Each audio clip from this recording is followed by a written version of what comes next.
January. In January. January. It's January. As you know, PSG bought Neymar and Mbappé last summer, so the French club needs to sell during this winter window transfer. Unai Emery, the Spanish coach, has said that he wants Di Maria and Pastore to stay in the club, even though Javier Pastore claimed his desire to play more in order to be selected for the next World Cup. So the doubt remains concerning those two players. On the other hand, Unai Emery said to Lucas and Atem Ben Arfa that they are free to leave the club during this winter. And on the presser today, this Friday, Unai Emery said that Kevin Trapp is very happy in Paris and doesn't want to leave the club. Last point, Antero Henrique, who is the sporting director of PSG, talked to the press and confirmed that there won't be any arrivals during January. Back on transfer deadline day in the summer, Pep Guardiola wanted Alexis Sanchez and a centre-back, and although he got very close, in the end he got neither. And despite City's fine performances and results this season, he still wants the same thing in January. City were willing to pay £60 million for Virgil van Dijk, but just after Christmas they were told that Liverpool were going to spend £75 million, and that was it for City. They weren't willing to go that high, they were out of the race. They've since switched their attentions elsewhere to two further transfer targets that they also looked at in the summer. They are Real Sociedad's Inigo Martinez, who has a £28 million release clause, and West Brom's Johnny Evans, who was actually the one that City were trying to get on transfer deadline day. City have got a list of other targets. I think they all play in the Premier League, but those two are the main two and the most likely to come. And if City do get a new centre-back, then that means that Eliakim Mangala is the most likely City player to leave during January. And then there's Alexis Sanchez again. Obviously he was desperate to join City in the summer, and he still is. City were actually willing to leave it until the summer to sign him on a free, because obviously his contract with Arsenal expires at the end of this season. But in recent weeks his agent has been calling City, telling them to try and do it now. He's been speaking to Arsenal, telling them to lower their asking price, and basically they want to get the deal done. City had been willing to wait until the summer because Guardiola is happy with his forwards and he didn't want to disrupt the balance. But since Gabriel Jesus has been ruled out for between 4 to 6 weeks, maybe as many as 8 weeks with a knee injury, that has opened up a spot up front. And with City heading into FA Cup action, the Champions League, they will want extra reinforcements up front, and that does mean that a deal for Alexis Sanchez could happen this month. City were willing to pay £60 million in the summer for him, but they'll probably have to spend about £25 million now. So that £25 million, coupled with about £30 million for a centre-back, should mean that City's business this month, if they can get the faces they want to get, should total no more than £60 million. And given they were willing to spend that on just Van Dijk, that would be pretty good business if they are to strengthen the defence and the attack. January has usually been a quiet month over recent years here at Melwood for Liverpool, but not this time around. They've already been involved in the biggest transfer for a defender, paying a world record fee, £75 million, to bring in Virgil van Dijk from Southampton.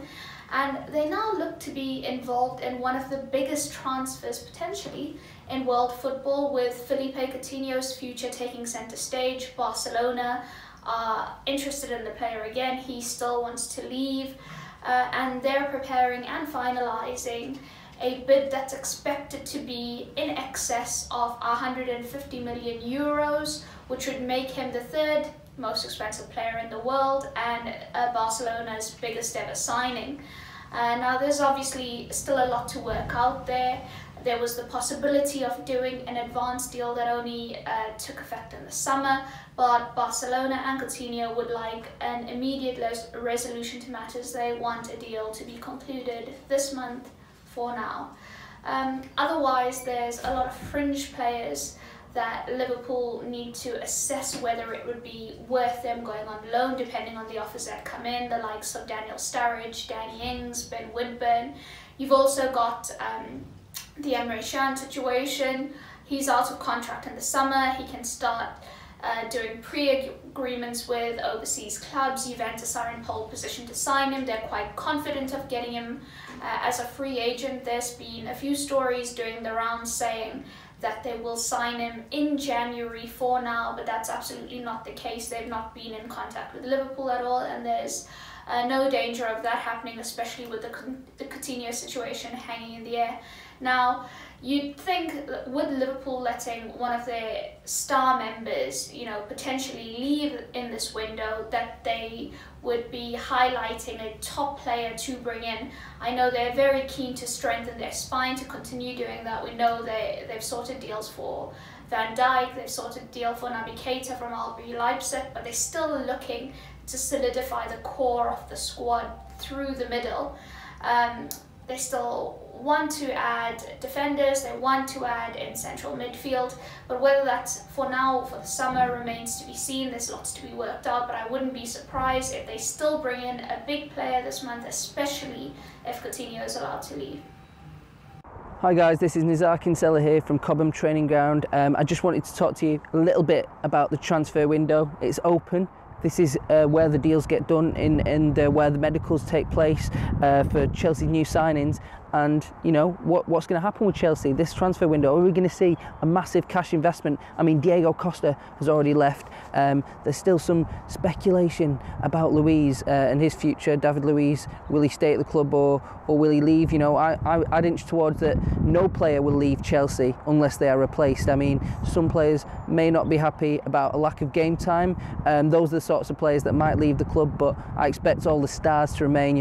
There's been speculation about this, that and the other. Hazard, Courtois, both will stay in this transfer window, despite interest from Real Madrid.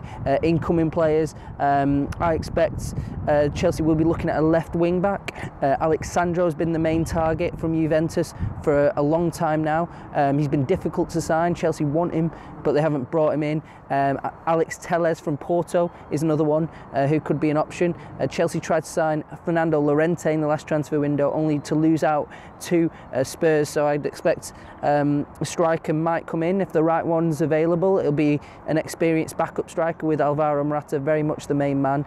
And finally, I think that there might be loan moves for Charlie Msonda, for Kennedy, if they come about.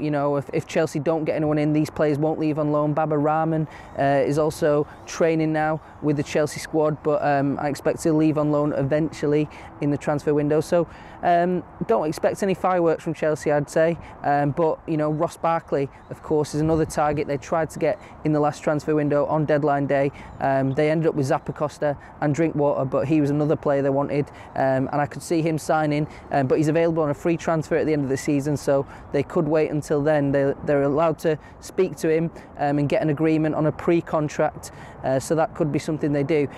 January in Manchester is a time of dark nights and cold days, and this year as well it might also be host to some quite interesting transfer activity. Last year at Manchester United, Jose Mourinho was very clear on the fact that he didn't want to lose any of his players, but he wouldn't be signing any either. He did say he would allow those that were unhappy to leave, and Morgan Schneiderlin left for Everton, Memphis Depay went to Lyon. It looks as though this year might shape up to be quite a similar transfer campaign. But after the run that they had in December and the fact that Manchester City are pulling ever further away, United seem to have almost decided, well, let's start planning for next season now. We know we're not going to win the Premier League this year. Champions League and FA Cup still remain targets. But in terms of really kind of having a squad overhaul, we could start to make some work on that now. Mesut Ozil obviously is one player that's been mentioned quite a lot this year, and rightly so. He seems to be the kind of guy who'd fit into Manchester United's system. And also, given that they've not quite plugged that gap at number 10 so far this season, that possibility becomes ever greater. He seems happy enough in London. Arsenal are still quite confident that they might be able to persuade him, particularly given that Arsene Wenger signed a 2-year contract in the summer. But it will be interesting to see how that develops over the course of January. And United could even make a cheeky bid for him. It's unlikely at this stage that they go for him in January, but we've seen things develop over the course of a few weeks in January before, so don't rule out Mesut Ozil. We've talked about that number 10 position, and Henrik Mkhitaryan has really struggled this season. He's hardly played since early November, was it, when United lost at Chelsea, and he was really a complete passenger in that game. He started the season very well. He had his longest run as a number 10 since signing for United. But just as he struggled in his early months at the club, really he's not had any real effect on the side. So much so that Jesse Lingard has come in and been the number 10 that Jose Mourinho has relied upon recently. He's scored plenty of goals, got more assists already this season than he had previously. There's a chance that United would let him go if the right offer came in. He won't go on loan. United will want money for him, similar to Schneiderlin and Depay a year ago. They hung on until they got good money for the two players. They look to do the same with Mkhitaryan. Marouane Fellaini is another interesting one to keep an eye on, because of course he's not signed a new contract yet. He's been in talks with the club for a long period. They look to have come to a complete deadlock now, and he's open now, given that his contract runs out in the summer, to speak to other clubs. So something could happen on that before the end of January. Elsewhere, I think they probably need something more in midfield. Nemanja Matic has had a bit of a slowdown in form. Ander Herrera has been something of a non-entity at times this season. Paul Pogba has looked better, slightly higher up, or at least as part of a three-man midfield. So something could be done around there. But I don't think that would necessarily happen this month. Malcolm is another one that United are keeping an eye on, but that's unlikely to happen really in January, given that there's quite a difference in the valuation of the two clubs, it would seem, at this point. United have also looked at Danny Rose over a long period of time, but Luke Shaw has come back into the side and done okay recently. And given that United still need to offload the likes of Daley Blind and Matteo Darmian, it might be a bit much to really go for Rose at this point in time. That might well be one that they go for in the summer. So it's January again, and Arsenal need to buy players in the transfer window. There's no doubt about that. We've seen the defensive issues this season. Some sloppy goals have been conceded in big games. Against Chelsea, they could have lost it. Against Man United, they did lose it, despite having 33 shots on goal. So Arsene Wenger certainly needs a defensive midfielder and or a centre-back. Whether or not he goes in for one is another question. He's obviously signed Dinos Mavropanos from Pasianina in Greece, but the 20-year-old's going to go straight out on loan. So it's going to be really, really interesting to see exactly what he does this January. I'm not convinced he's going to sign anyone unless he finds someone of exceptional quality, and that's something Wenger's already said.